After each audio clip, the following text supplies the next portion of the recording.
Olá e bem-vindos a mais essa live, dessa vez com o título de Ameaças à Recuperação Econômica do Brasil.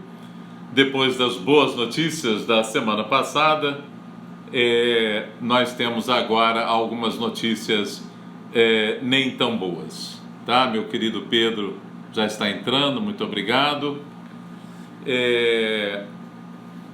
Pois muito bem, em primeiro lugar, se vocês me permitem, eu gostaria de dizer que esse vídeo, essa live, é especialmente importante para você que é um gestor, para você que investe o dinheiro dos seus clientes, para você que é um consultor de fundos ou que tem uma carteira de investimentos. O que faz um consultor, um gestor ser diferenciado? Conhecimento. Quanto mais conhecimento você tiver, melhor, mais você vai ter probabilidade de galgar posições futuras. E quem é que não quer chegar lá? Quem é que não quer sucesso, ganhar mais? Quem é que não quer ter segurança, tranquilidade para passar isso para sua família?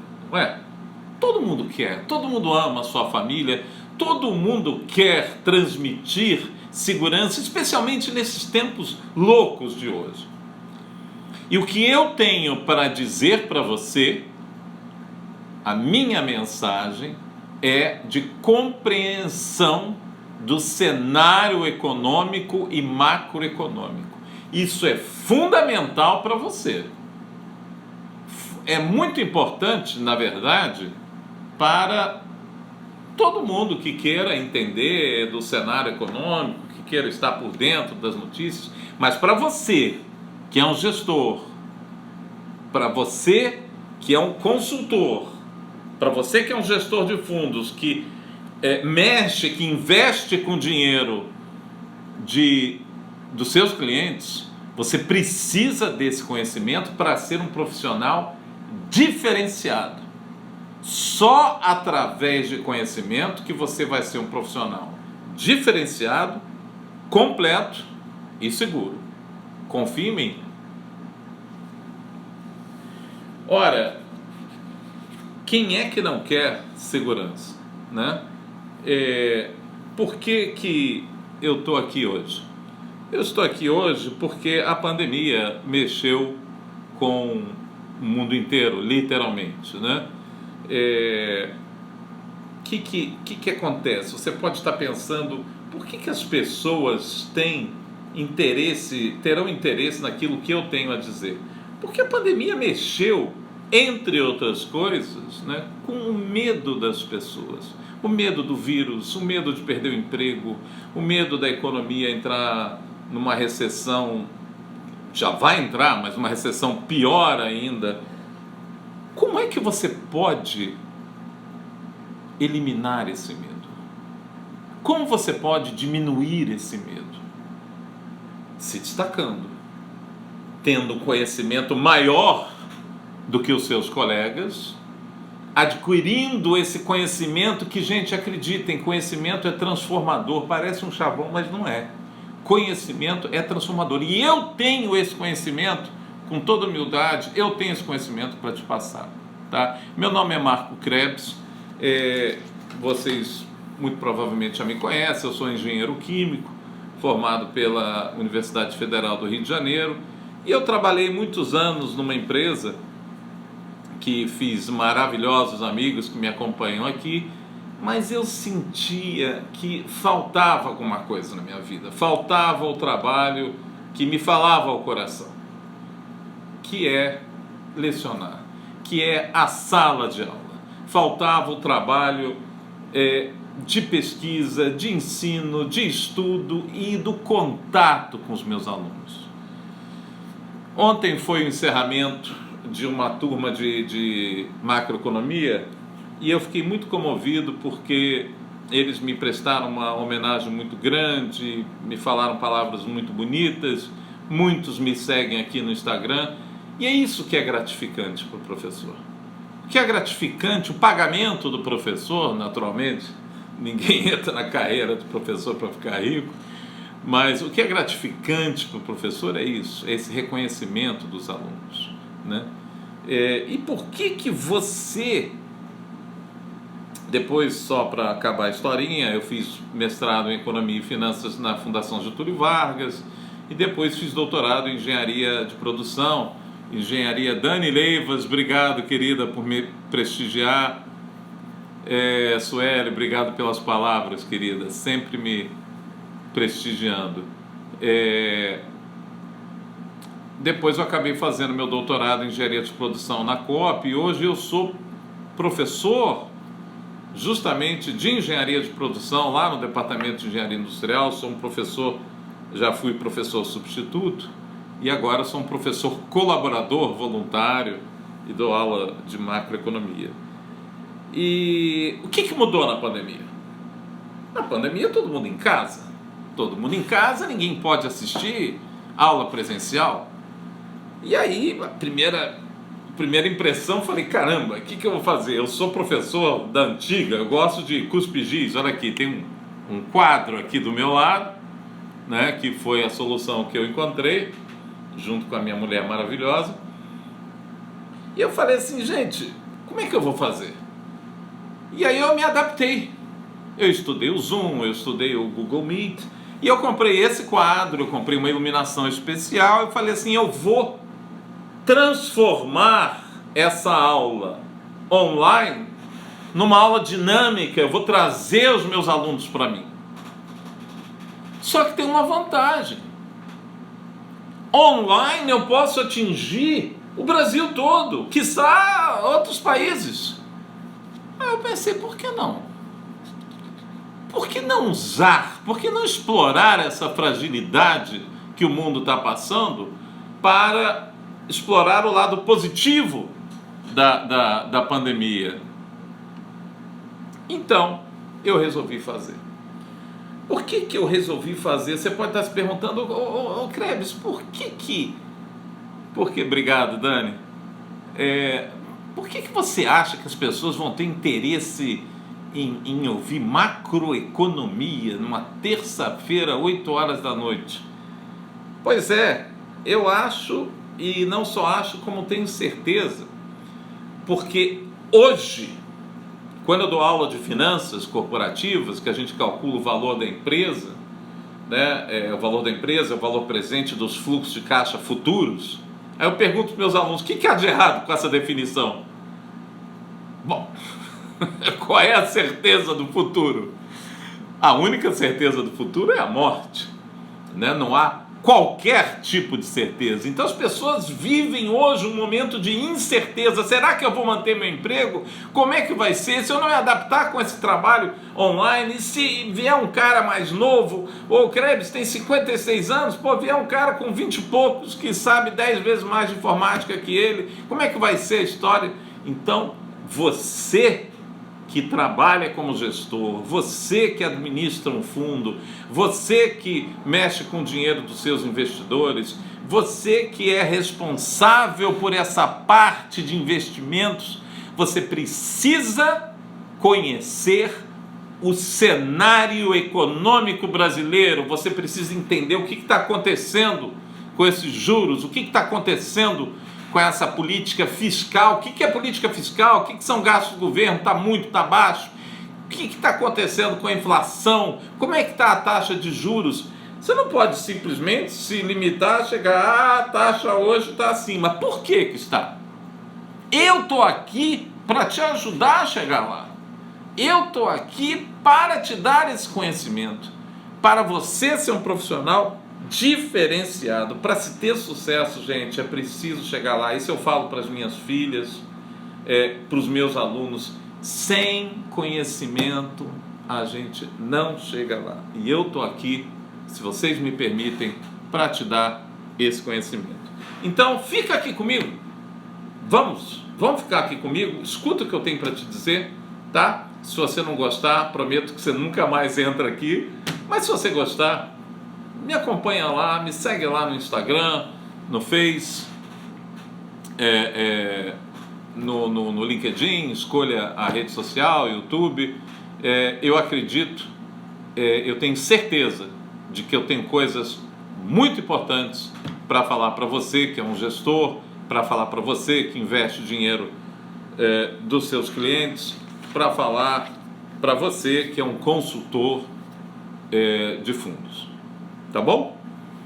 Então, agora, obrigado, minha querida Marcela Madruga. Não foi minha aluna, mas é como se tivesse sido, né? Minha aluna dileta. Gosto muito de você e tenho certeza que você vai ser uma grande engenheira. Muito obrigado. Então vamos começar, né? Quais são as ameaças? Bom, o Jornal Valor de ontem trouxe a seguinte notícia: inflação traz dúvida ao futuro da Selic. Bom, inflação? Como é que pode, Krebs? A inflação não estava sob controle? Pois é. Então, o que vem acontecendo? Nós temos aqui falado sistematicamente da política fiscal, né? O que é a política fiscal? A política fiscal é a decisão do governo de quanto vai gastar e de quanto vai cobrar de impostos. Pois muito bem. E a Daiane, minha aluna querida, não sei se já entrou agora, ela uma vez fez uma pergunta brilhante. Vem cá, esse excesso de gastos do governo não podem gerar inflação? Não só podem, Daiane querida, se você estiver aí, e outros alunos, não só podem, como geraram no passado N inflações. O Brasil está pleno de histórias de inflações geradas pelo excesso de gasto do governo. O Plano Real, já disse aqui, o sucesso envolveu essa compreensão, o sucesso do Plano Real envolveu essa compreensão de que o déficit público e o excesso de endividamento pago, resolvido através de criação de moeda, que era um dos fatores principais geradores de inflação. Então, a partir do momento que eles atacaram isso, o plano deu certo, né? Então, nós já comentamos bastante um fator. Nós temos, de novo, para quem está me assistindo pela primeira vez, o governo gasta mais do que arrecada. Logo, tem que pedir emprestado, tem que emitir títulos do governo.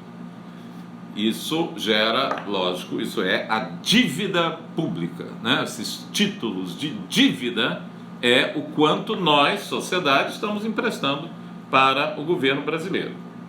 Pois muito bem, o que ele tinha que fazer? Economizar para pagar os juros dessa dívida, né? No ano de 2000, uma pequena historinha, vamos contar uma historinha? Amanhã eu vou dar uma aula de macroeconomia aberta, e o Brasil tinha uma taxa de câmbio no início do Plano Real, uma taxa de câmbio fixo. O governo, o Banco Central, determinava quanto ia ser o câmbio.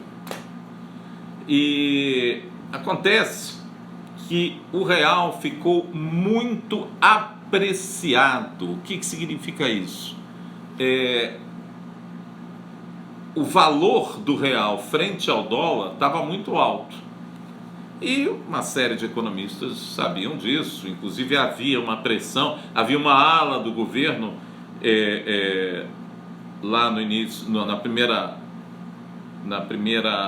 gestão, primeiro mandato, do governo Fernando Henrique Cardoso, que insistia para que o câmbio fosse flexibilizado, que é o regime ideal de câmbio. O que é câmbio flexível? Ele vai de acordo com a demanda e da oferta. A maioria dos países no mundo inteiro tem câmbio flexível. E o nosso câmbio estava fixo. Por quê? Era a famosa âncora cambial. Era toda a ideia do Gustavo Franco de segurar a inflação. E parte do governo era contra flexibilizar o câmbio, com medo, com receio que justamente parte dos investimentos da indústria, de compra de máquinas, equipamentos, etc., que viriam de fora, iriam trazer a inflação de volta. Mas não teve jeito, né? Não teve jeito. Essa linha pró-flexibilização finalmente foi vitoriosa. Em fevereiro de 99 nós tivemos a flexibilização do real. Claro que o real se depreciou frente ao dólar, como já era esperado, ele estava muito apreciado, mas o presidente do Banco Central, não quero dizer nomes aqui, como diz meu grande mestre Fernando de Holanda Barbosa, saudades do meu mestre querido, não fulanize as pessoas. E o presidente do Banco Central, ele instituiu, aí, mana, de novo para você, hein? Minha querida, amada irmã Lilian, no aniversário da minha irmã, em 21 de junho de 1999, foi instituído no Brasil o regime de metas de inflação. Então, o presidente do Banco Central teve uma ideia espetacular. Vamos flexibilizar o câmbio, mas havia, no início dos anos 90 e final dos anos 80, no mundo inteiro, um regime monetário chamado regime de metas de inflação, ou Inflation Targeting. Foi criado na Nova Zelândia, numa experiência interessantíssima, que começou na prática e depois veio para a vida acadêmica e foi adotada por N países, Alemanha, Israel, Suécia, Reino Unido, e o nosso modelo foi, não copiado, mas inspirado, né, pelo modelo do Reino Unido. E aí, no ano 2000, por que eu estou contando essa história toda? Porque no ano 2000 foi criada, então, uma lei chamada Lei de Responsabilidade Fiscal. O que é isso? A gente tem que gastar menos do que arrecada, que é uma coisa óbvia para qualquer dona de casa, ou dono de casa, ou pessoa que tem um mínimo de bom senso. Então foi o famoso tripé da economia brasileira: lei de responsabilidade fiscal, metas de inflação e meta de superávit primário. A meta de superávit primário era de 3%. O que é superávit primário? Mais uma vez, superávit primário é tudo que o governo arrecada menos o que ele gasta antes dos juros, é o resultado primário. Se isso é positivo, é um superávit. Você tem que ter uma meta. Gente, você tem que economizar para poder sobrar para as outras contas, para os outros gastos do governo. Mas não, desde 2014 nós estamos tendo déficits primários. Quer dizer, antes de pagar os juros, nós já estamos no vermelho. E esse ano o vermelho vai ser 10%, 12% do PIB, que é uma quantia módica de 800 bilhões de reais. Só um minutinho, temos uma pergunta aqui. Tiago, professor, o rendimento negativo dos investimentos atrelados à Selic em setembro tem relação com excesso de gasto do governo? Resposta: não, meu querido, não, aí não. Eu vou te explicar por quê. Vamos fazer uma pausa nessa parte fiscal e vamos para a parte monetária. Então, vou fazer o seguinte, deixa eu só concluir a parte fiscal. Então, o governo, ele está gastando excessivamente. Ele não economiza para pagar os juros. Nós temos um déficit primário de 800 bi. Então a dívida vai crescendo numa proporção que ele tem que se endividar mais e mais e mais e mais. Por isso que os investidores, quem está emprestando dinheiro para o governo, que está comprando títulos de dívida, exige cada vez mais juros futuros. Para 1º de janeiro de 2024, para vocês terem uma ideia, a taxa de juros é de 6% ao ano. O Tiago está perguntando da Selic, que é 2% ao ano. Para 2027 é mais de 7% ao ano. Por quê? Gente, já falei isso aqui nas outras lives. Se eu estou todo enforcado, endividado, não consigo economizar nem para pagar juros, e aí eu tenho que me endividar cada vez mais para tentar pagar juros, aí eu não consigo pagar, mais dívida, mais dívida. Qual é a visão que você tem de mim? Uma visão de risco. Eu posso simplesmente te dar um calote. Essa é a visão que os investidores têm. Tá? Então, isso é uma visão péssima do governo brasileiro, dos títulos, daí essa cobrança desse prêmio de risco. Tá? Temos mais uma pergunta, mestre, qual é a lógica de se manter o câmbio fixo para controle inflacionário? Só um minutinho, uma pergunta de cada vez. Tiago, olha só, o que aconteceu? Nós, em 2016, nós tivemos uma mudança de governo e tivemos expectativas de inflação futura muito baixas. Houve uma mudança radical na visão da atuação do Banco Central. Por quê? Antes de 2016, entre 2012 e 2013, mais uma vez, não me interessa quem estava no governo, a gente está aqui para discutir economia.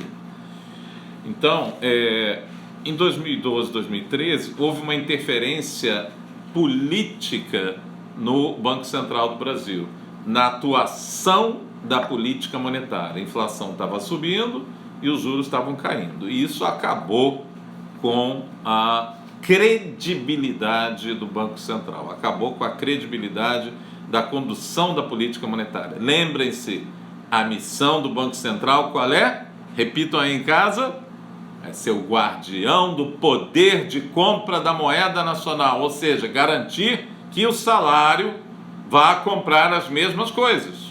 O salário não vai perder o seu poder de compra.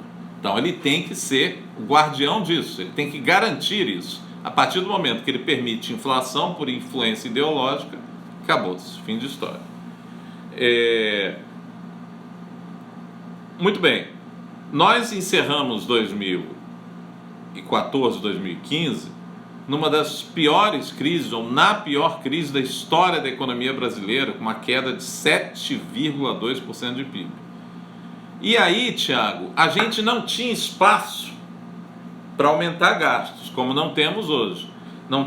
Quando você está numa crise, o que você faz? O país está vivendo 2008, crise depois do subprime. 1929, um desastre, a depressão dos anos 30. O que você faz? Pandemia. O que você faz? Bom, se você como governo tem recursos, se você é um país poupador, se você é um país rico como a Alemanha, você injeta recursos na economia, aumenta gastos e faz um estímulo fiscal e, se possível, faz um estímulo monetário também. O que é isso? O Banco Central zera a taxa de juros para desestimular as pessoas a pouparem. Vamos gastar, pessoal, vamos botar a mão no bolso aí para gastar. Em 2008, por acaso, uma outra historinha aconteceu, uma coisa muito curiosa, que foi a armadilha da liquidez. Tá? Isso era uma nota de rodapé nos livros de macroeconomia, e que aconteceu na prática, uma coisa interessantíssima. Isso que me chamou a atenção, gente, a economia. Tá? A economia é uma ciência social em que a gente busca modelos para representar a realidade. O que foi a armadilha da liquidez? Os bancos centrais zeraram os juros e o pessoal não gastou, as pessoas não aumentaram sua demanda por moeda, as pessoas não foram ao consumo, as pessoas continuaram poupando mesmo com juros zero. Por quê? Temor, medo. Medo que a crise de 2008 se transformasse na crise dos anos 30. Então a única saída que o Brasil tinha a partir de maio de 2016 era monetária, era começar a baixar os juros, de pouquinho em pouquinho, de pouquinho em pouquinho, para estimular a economia. Lembre-se que a moeda é neutra no médio e no longo prazo, mas não é neutra no curto. Você baixa juros, você estimula a economia. E foi isso que o Banco Central fez no Brasil desde maio de 2016. A taxa de juros foi de 14,25% em maio, caiu para o patamar de 6,5% em 2017, 2018, se não me falha a memória, e ficou nesse patamar durante muito tempo. Houve eleições, o novo presidente do Banco Central manteve a taxa de juros em 6,5% e novamente foi reduzindo. Antes da pandemia a taxa estava a 3,75%, e após a pandemia vamos tentar incentivar mais e mais economia. Quando é que o Banco Central pode reduzir taxa de juros? Aí, alunos de macro, quando a inflação estiver sob controle. O Banco Central olha para a inflação. Se ela estiver alta, ele tem que aumentar os juros. Se a inflação for persistente, a gente já falou isso no vídeo da aula passada, tem que aumentar os juros. Mas se a inflação estiver sob controle, tudo bem, vai baixando.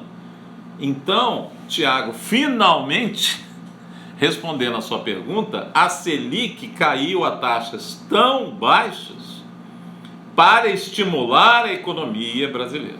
Tá? Nós estamos com uma taxa de 2% e como a inflação é de aproximadamente 2,7%, 2,8%, estamos com juros reais negativos, né? E aí isso provocou uma enorme mudança do comportamento dos investidores. Aí gestores de fundo, vocês têm que saber isso. Houve uma enorme mudança do comportamento dos investidores de pessoa física, houve um aumento de 63% de pessoas físicas investindo na Bolsa de Valores.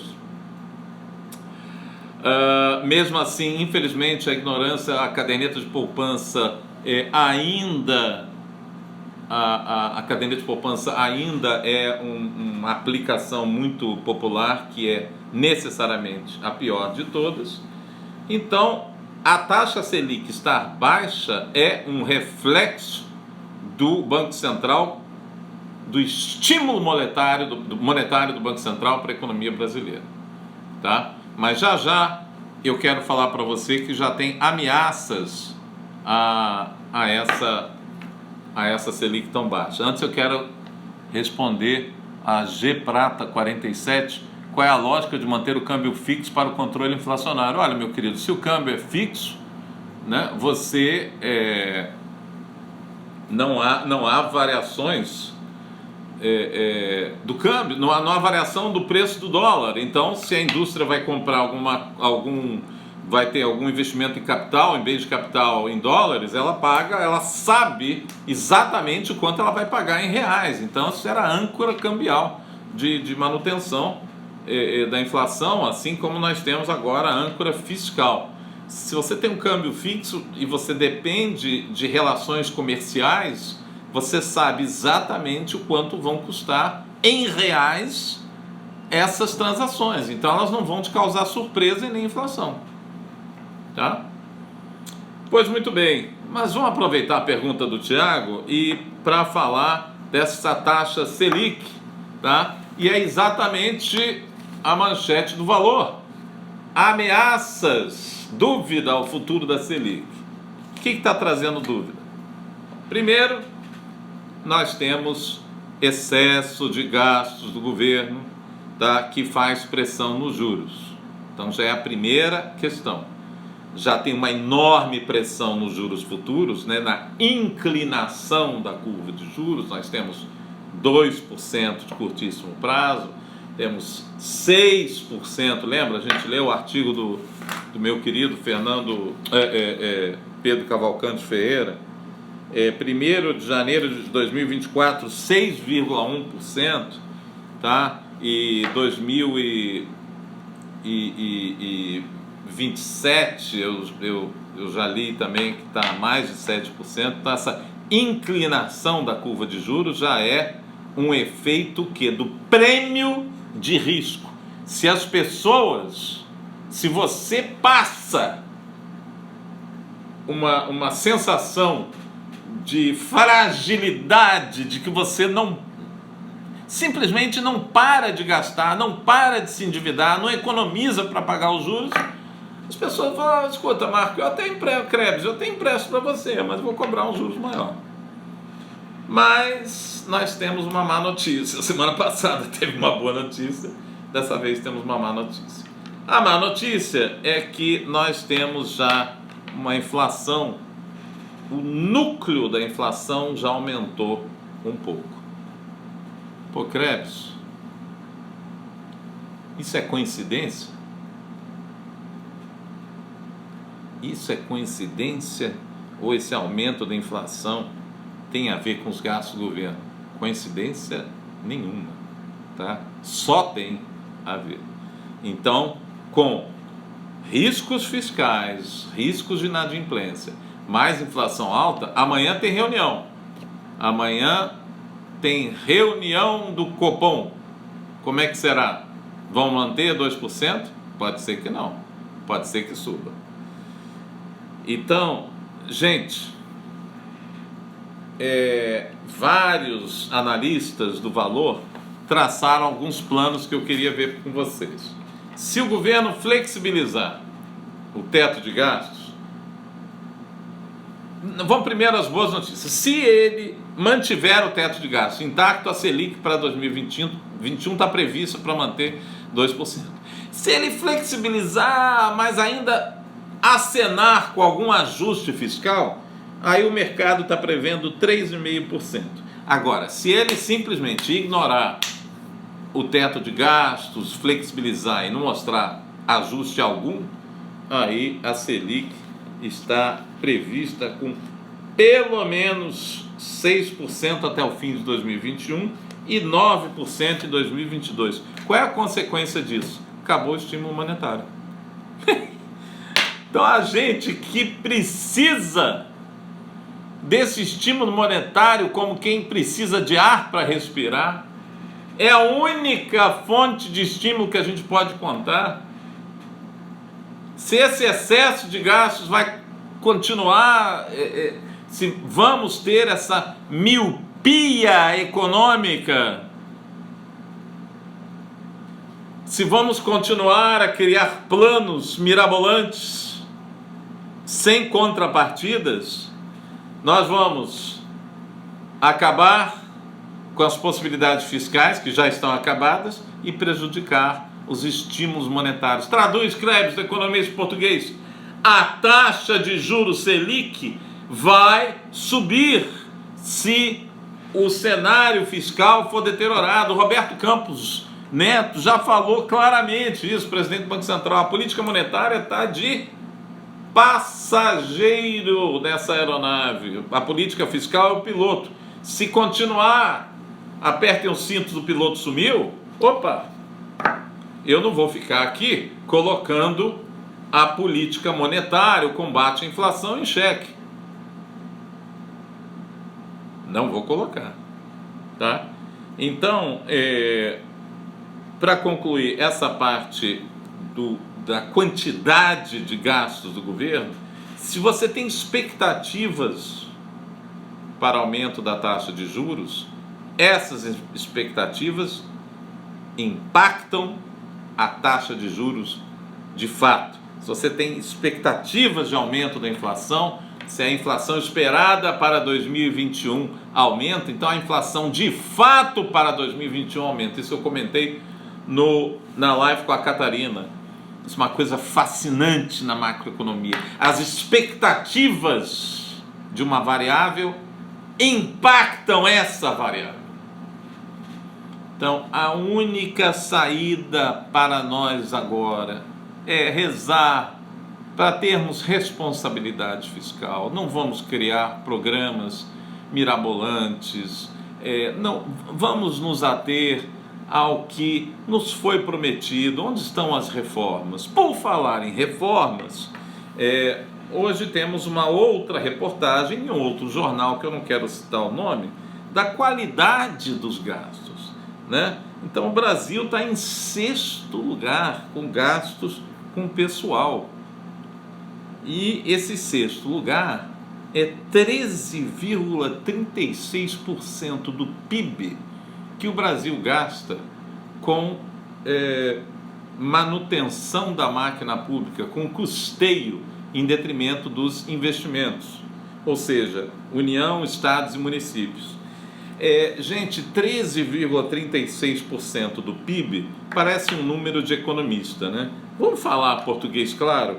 Isso dá 935 bilhões de reais. Que tal? Tá bom para vocês?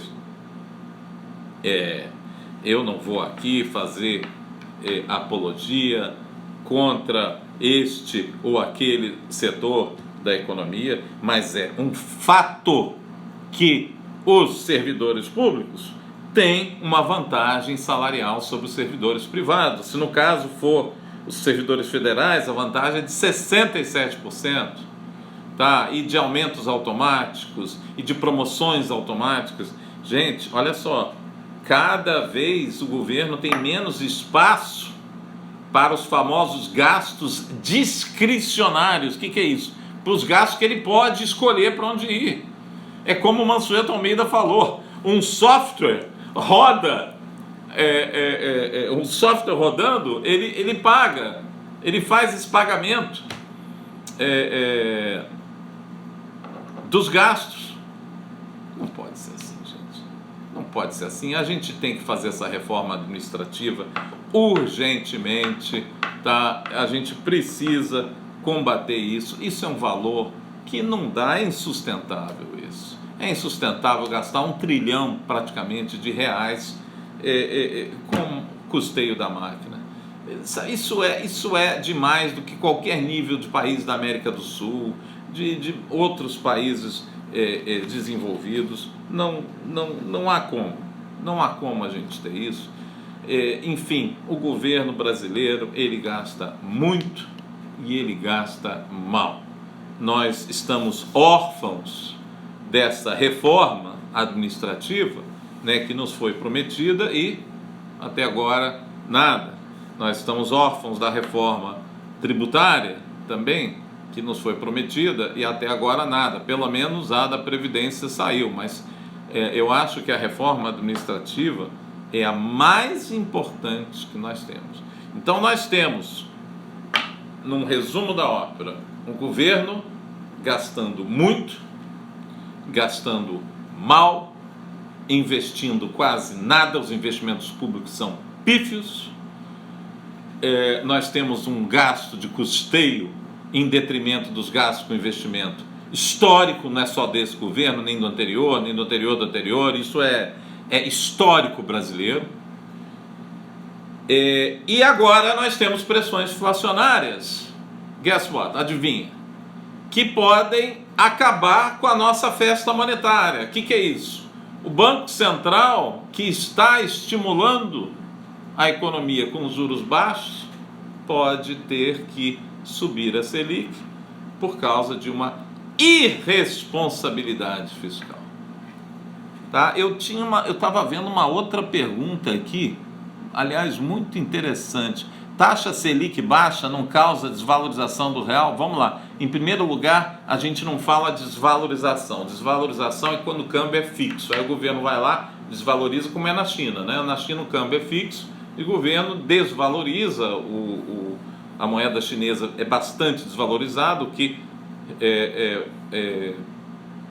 proporciona, o que ajuda as exportações chinesas, né? A taxa Selic baixa, a pergunta seria, pode causar uma depreciação do real? A resposta é sim. Se você tem taxa de juros baixa, né, há digamos assim, um desestímulo a investimentos externos para vir para cá comprar os nossos títulos. Agora, isso justifica o dólar estar 5,6, 5,68? Não. Não é a Selic a culpada, não. Sabe quem é o culpado? O culpado é a política fiscal. O culpado são os excessos de gastos. O culpado é o déficit primário de 12% do PIB, que é de 800 bilhões. O culpado é a péssima qualidade dos gastos públicos de quase 1 trilhão em manutenção da máquina. Esse Essa é a economia com português claro, tá? Não tem como fugir disso, gente. Combater fatos, tá? Ah, mas o Krebs é ortodoxo, não sei o que. Gente, isso não vem ao caso, tá? Isso é uma discussão assim, que eu já falei no vídeo anterior, isso não leva a nada. Tem certas coisas que são aritmética, totalmente aritmética. Você tem que pagar X e você gasta X mais 800 bi, é sinal que tem alguma coisa de errado, né? Então, isso é uma coisa muito grave. Nós estamos, mais uma vez, vivendo um momento gravíssimo fiscal no Brasil, né? Muito, muito grave. Nós continuamos com essa incerteza. Qual é o lado desse atual governo que vai ganhar? É o lado responsável ou é o lado gastador? É o lado responsável que quer cumprir o teto de gasto para a Selic ficar a 2%, para nós termos um futuro de pelo menos algum grau de previsibilidade que é vital para qualquer economia? Ou a gente vai, mais uma vez, nós vamos nos aventurar com excesso de gastos que tantas vezes a gente já fez no passado, né? Já tivemos recentemente um governo, gasto é vida, olha no que deu. Já histórias de governos gastadores que só nos afundaram. Não tenho palavras para agradecer a vocês por terem ficado até essa hora. Se vocês tiverem gostado, curtam lá esse vídeo lá no Instagram, me acompanhem, me sigam. E você que é investidor, não se esqueça, eu amo a minha profissão. Toda a historinha, eu esqueci de contar o principal. Eu saí à busca do meu sonho, que é me realizar. Eu amo dar aula. Eu amo ensinar o pouquinho que eu sei. E os meus alunos sentem esse amor. Eu quero que você sinta também. Eu quero que você que não me conhece, venha ter aula comigo. Eu quero que você se encante com essa coisa chamada conhecimento. Tá bom? Me segue lá. Gente, muito obrigado. Um grande beijo. Obrigado por terem ficado até agora. Beijão.